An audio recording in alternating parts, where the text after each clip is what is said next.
मरकजी वजीर इक़लियती उमूर मुख्तार अब्बास नकवी ने अपने रामपुर दौरे के दूसरे दिन प्रेस कॉन्फ्रेंस का इनेकाद किया। इस मौके पर मुख्तार अब्बास नकवी ने कहा कि मुल्क के 16 हज हाउस को कोविड अस्पताल में तब्दील किया गया है। नकवी ने सफ़र हज के ताल्लुक से कहा कि इसका इन्हिसार सऊदी अरब के फैसले पर है। उन्होंने कहा कि हज के ताल्लुक से हमें सऊदी अरब के हतमी फैसले का इंतज़ार है। मरकजी वजीर इक़लियती उमूर ने कहा कि जो भी सऊदी हुकूमत का फैसला होगा उसी के मुताबिक मुस्तक़बिल का खाका तैयार किया जाएगा। नकवी ने जोर देकर कहा कि मुल्क ने वज़ीर आज़म की क़यादत में मौसर तरीके से मूजी मर्ज कोरोना का मुकाबला किया है। उन्होंने कहा कि एक साल के अंदर हुकूमत ने 2500 से ज़्यादा टेस्टिंग लैब तैयार किए, जिनमें 35 करोड़ से ज़्यादा लोगों के कोरोना टेस्ट किए गए। पिछली बार भी हज नहीं हुआ, आप जानते हैं, कोरोना के कारण। इस बार अभी तक कोई भी कम्युनिकेशन या कोई भी बायलैटरल एग्रीमेंट नहीं हुआ है, इसलिए जो भी उनका निर्णय होगा हम उनके साथ जाएंगे। 50 दिन रह गए हैं। हमने अपनी तैयारी पूरी करी हुई है, एप्लीकेशंस ले ली है। आपको मालूम है कि हमारी प्रक्रिया भी चल रही है, लेकिन ये बात सही है कि अब तक हम हज की वीजे हैं और भी सारे प्रोसेस हैं वो कर देते थे। आप तशरीफ भी नहीं ले गए? नहीं, वो तो बायलैटरल एग्रीमेंट अभी तो वहां पर जो है वो थोड़ा उनके यहाँ भी थोड़ा कोविड का सभी लोग पूरी दुनिया से बाहर निकले, इसकी हमारी कोशिश है। उसके साथ ही हमने 16 ऐसे हज हाउसेज हैं जिनको हमने कोविड केयर सेंटर के रूप में परिवर्तित किया है।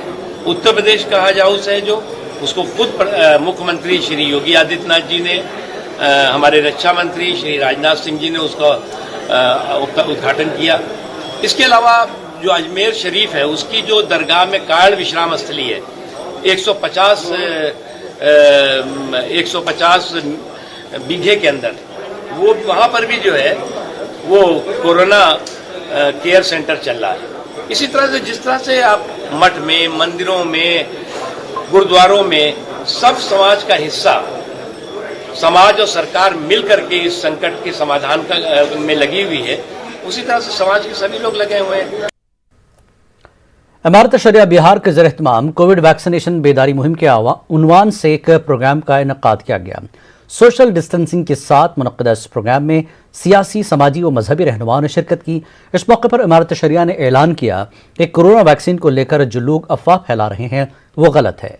इमारत शरिया ने अफवाहों से दूर रहने के साथ साथ वक्त पर लोगों से कोरोना वैक्सीन लेने की अपील की है। औरंगाबाद में कोरोना के केसेस तेजी से कम हो रहे हैं, लेकिन इंतजामिया कोई खतरा लेना नहीं चाहता, इसलिए वैक्सीन को लाजमी करार देने पर गौर किया जा रहा है। म्यूनिसिपल कॉरपोरेशन के शोबे हेल्थ की इंचार्ज डॉक्टर नीता पाटिलकर का कहना है कि कोरोना वैक्सीन के मामले में 40 साल से ऊपर की उम्र वाले अफराद का जैसा रिस्पॉन्स मिलना चाहिए नहीं मिल रहा है, इसलिए इंतजामिया इस बात पर गौर कर रहा है कि 40 साल से ज़्यादा उम्र के अफराद अगर बगैर टीका लगाए घूमते पकड़े गए तो उनके खिलाफ कानूनी कार्रवाई को यकीनी बनाया जाए। ताहम अभी ये हुकूमत के ज़ेर गौर है। अगर हुकूमत की जानिब से इजाज़त मिल जाती है तो औरंगाबाद में फौरी इस पर अमल शुरू हो जाएगा।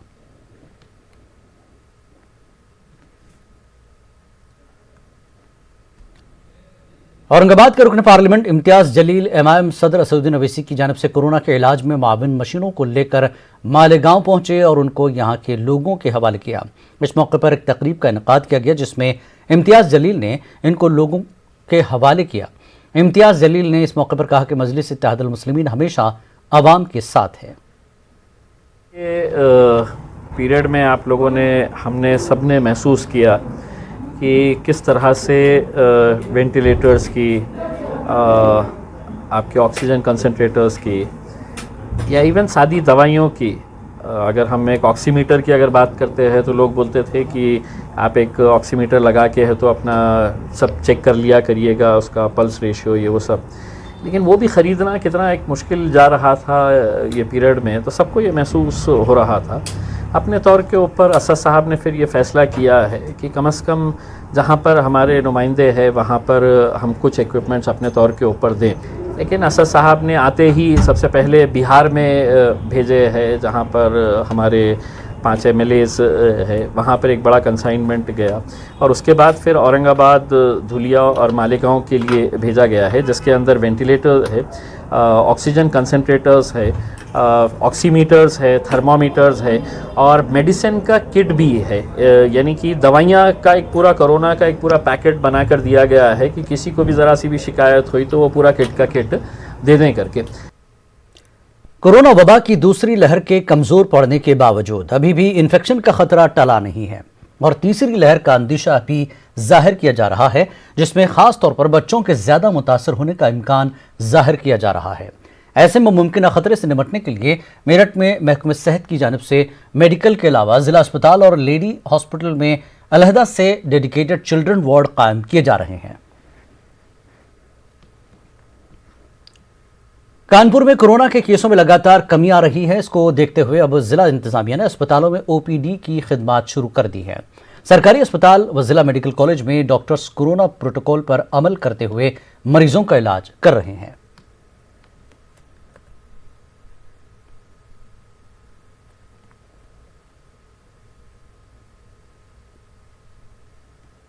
मध्य प्रदेश में चयनिकाती मांगों को लेकर 6 दिनों से जारी जूनियर डॉक्टरों की हड़ताल हुकूमत और जूनियर डॉक्टरों की अना की लड़ाई बन गई है।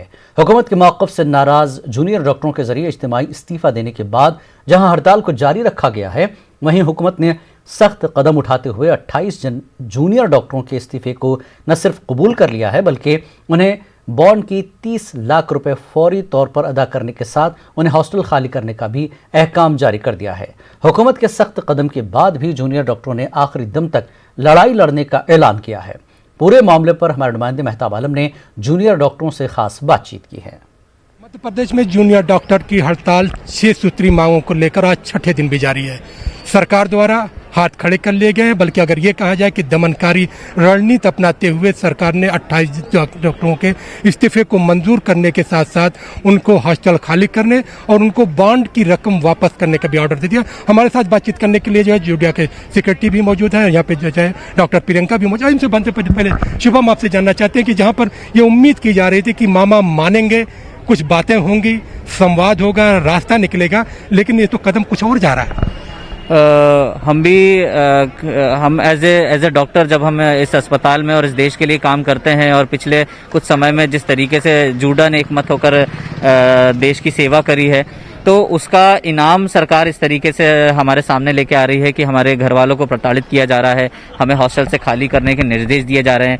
जब हमने सरकार से बोला कि हमारे मानदेय में 24% की वृद्धि की जाए, तो करीबन वो ज़्यादा से ज़्यादा हमारे मानदेय से लगभग 10%, 10-11 हज़ार रुपये ऊपर है।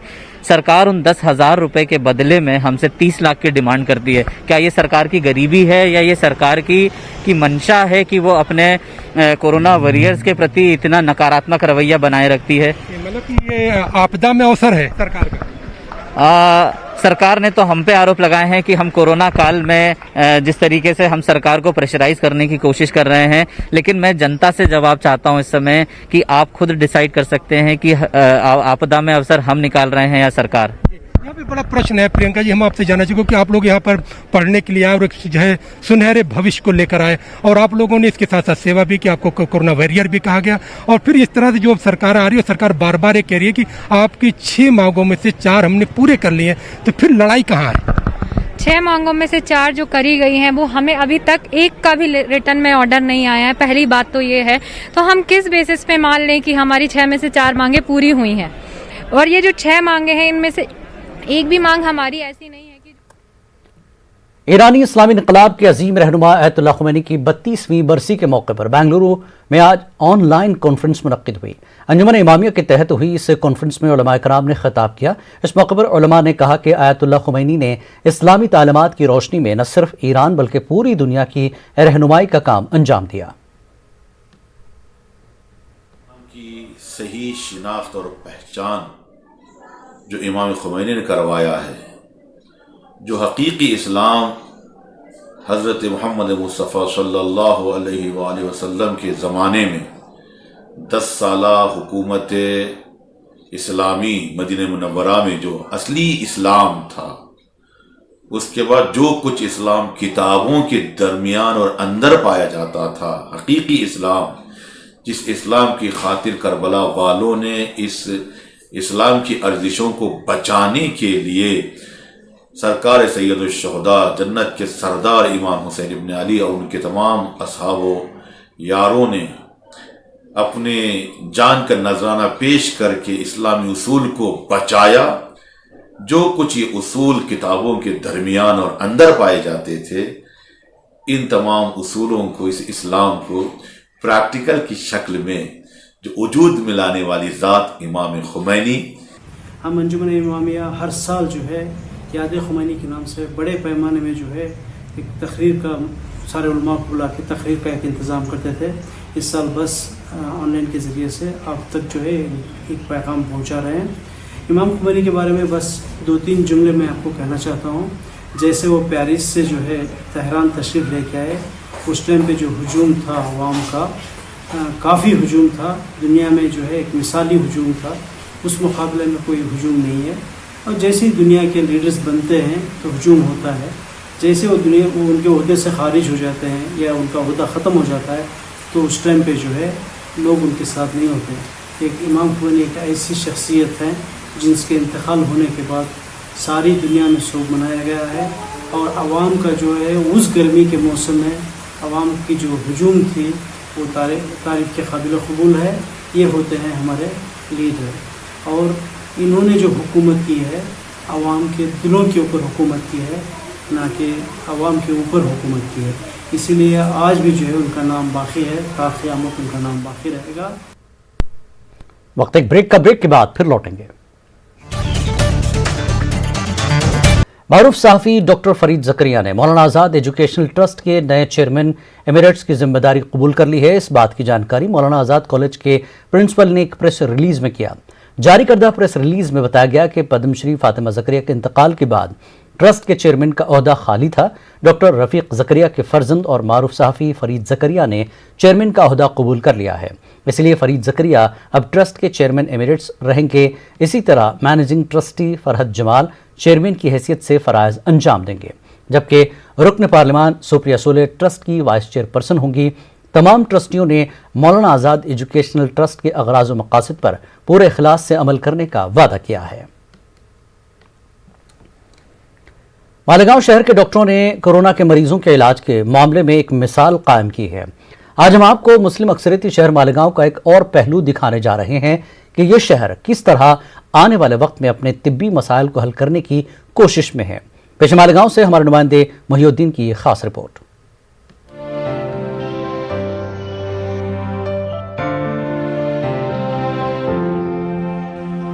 Doctor Tauseef Naeem MD chest medicine है।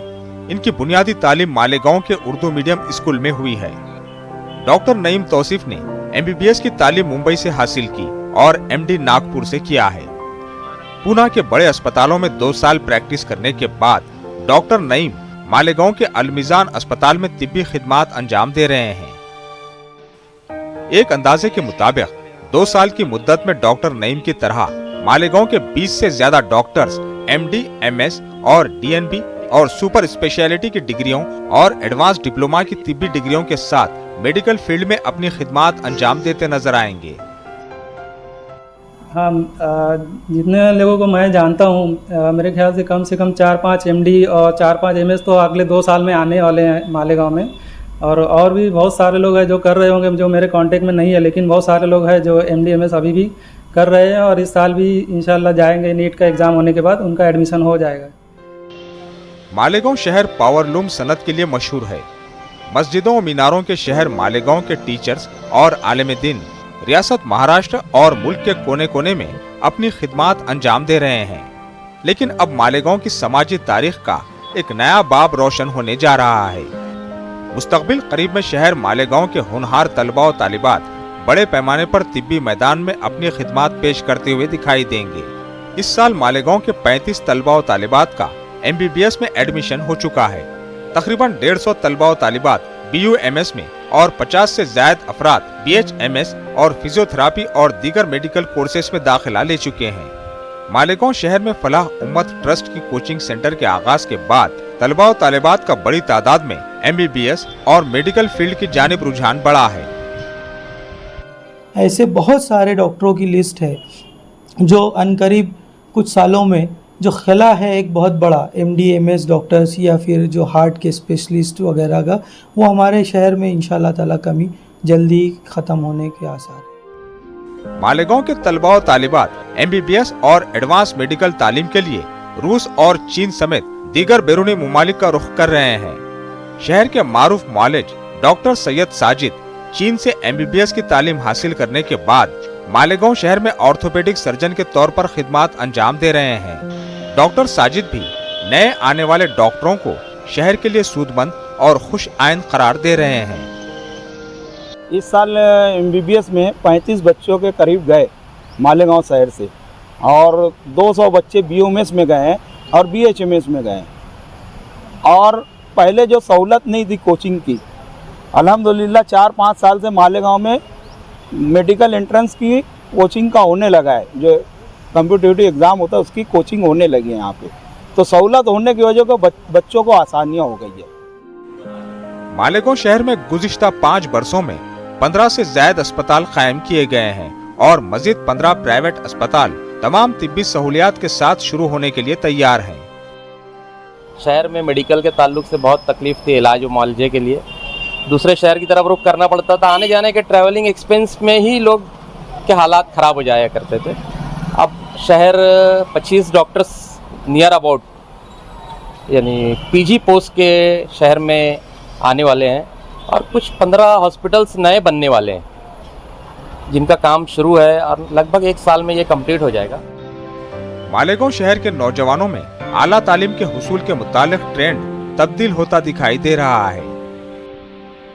बड़े शहरों में डॉक्टरों की तादाद तशफ़ी बख्श दिखाई देती है, लेकिन छोटे शहरों और देहातों में डॉक्टरों की कमी का मसला एक अहम मसला है और ये तादाद तशवीशनाक हद तक कम है। मालेगांव के तलबा तलबात छोटे पैमाने पर ही सही हिंदुस्तान और इंसानियत की खिदमत करने के लिए आगे बढ़ रहे हैं। इनका ये कंट्रीब्यूशन काबिले गौर है और काबिले शताइश है। मोहिउद्दीन, न्यूज़ 18 उर्दू, मालेगांव। आलमी यौम माहौलियात की मुनासिबत से आज नांदेड़ में म्यूनसिपल कॉरपोरेशन इंतजामिया की जानिब से शहर के गार्डन में एक तकरीब का इनेकाद किया गया। तकरीब में म्यूनसिपल कॉरपोरेशन के मेयर रोहिणी विजय ओंकर, डिप्टी मेयर मसूद अहमद खान के अलावा जिला कलेक्टर और म्यूनसिपल कमिश्नर ने भी शिरकत की। तकरीब में माहौलियाती आलूदगी से बचने के लिए लोगों को अपने अपने घरों के अतराफ दरख्त लगाने और मौजूदा दरख्तों की देख रेख पर खुसूसी तवज्जो देने की अपील की गई। आलमी यौम माहौलियात के मौके पर वज़ीर आला शिवराज सिंह ने माहौलियात को बेहतर बनाने के लिए बड़ा फैसला किया है। फैसले के तहत अब मध्य प्रदेश में बिल्डिंग परमिशन लेने के लिए शजरकारी लाजमी होगी। वज़ीर आला शिवराज सिंह ने आलमी यौम माहौलियात के मौके पर शजरकारी को लेकर न सिर्फ बड़ा ऐलान किया है, बल्कि रियासत के सभी म्यूनसिपल कॉरपोरेशन, नगर परिषद और नगर पंचायतों को इसके निफाज के लिए अहकाम भी जारी कर दिया है। मध्य प्रदेश मुल्क की पहली रियासत होगी जहां बिल्डिंग परमिशन के लिए शजरकारी को लाजमी करार दिया गया है। बिल्डिंग परमिशन के साथ ये शर्त अनिवार्य की जाएगी कि वो पेड़ लगाएंगे ही। आपको मकान बनाना तो पेड़ लगाने की शर्त बिल्डिंग परमिशन के साथ। कोई बड़ा काम नहीं है, मकान बना रहे भैया पेड़ लगाओ, मकान में जगह मकान के अगल बगल में लगाओ। इनके जगह नहीं है तो नगर निगम नगर पालिका के पार्क में, पंचायत स्कूल भवन जहां भी जगह लगाओ। और ये नगर निगम नगर पालिका नगर पंचायत में तो होगी। हम पंचायतों को भी कहेंगे गांव में भी मकान बने तो एक पेड़ अनिवार्य। मुंबई से मुत्तसिल थाना जिले के शहर डोंबिवली में बढ़ती मुस्लिम आबादी के पेश नज़र यहां कब्रिस्तान की सख्त ज़रूरत महसूस हो रही है, जिसके सबब मकामी मुसलमानों ने कल्याण डोंबिवली म्यूनसिपल कॉरपोरेशन और कांग्रेस के सदर को एक मेमोरेंडम पेश करते हुए कब्रिस्तान का मुतालबा किया है।